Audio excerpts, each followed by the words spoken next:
Hi, this is Cheryl from Nwadi's Art, and I'm going to talk today about the creating of my Lady of Innsmouth sculpture. With all my sculptures, I start out with an armature. This one was made with brass rod, aluminum wire, aluminum foil, and epoxy putty. After I build the armature, I go out starting to lay in the clay. I mostly just blocked in the basic form of the torso, and then started working on the face. The face is always the most difficult part because it really gives you the expression of the sculpture.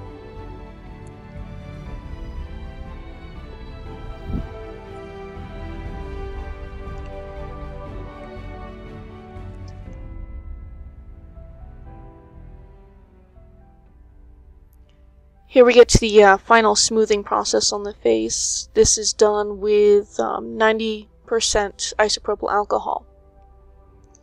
Once the face is finished, I bake it off. This is polymer clay, so about half an hour in a 375-degree oven. Then I add it back onto the body, work on the positioning of the head. I also, once I had the basic form of the body, did bake that off as well, so I could then sculpt the clothing over it. Here you can see I went with a Victorian bodice. Lady of Innsmouth is inspired by H.P. Lovecraft and the story The Shadow Over Innsmouth. But I went with a more beautiful and almost ethereal look to her, rather than horrific.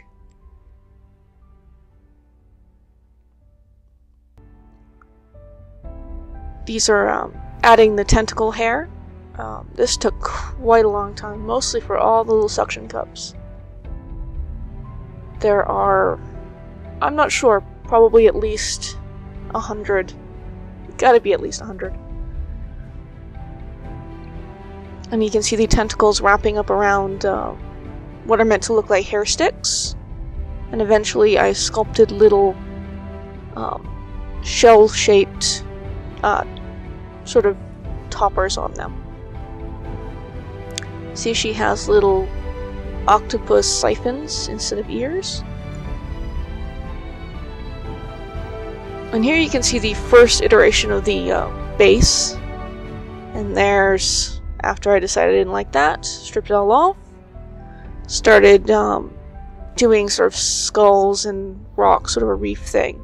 And I hated it. And got stuck. I didn't know how to fix it. So she ended up going on a shelf for 8 months. And then finally I tore the original base away and picked up these wooden bits from the craft store, and after I decided on which ones I wanted, I started covering it up with clay. Sculpting a little tentacle border up near the top, and then a deep sea scene on the bottom.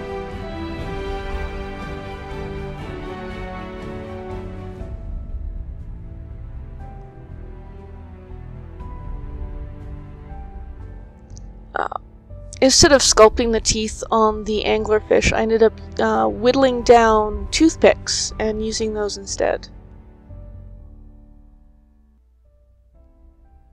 And his little, her little light, because all adult anglerfish, large ones like that, are female. The males become little parasites on the females.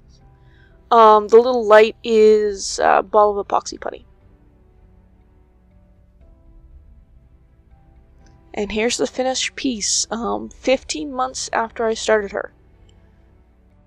Lady of Innsmouth is 8.5 inches tall, and if you are interested in a resin copy, I will be launching a Kickstarter soon. The link will be in the YouTube description once it's up.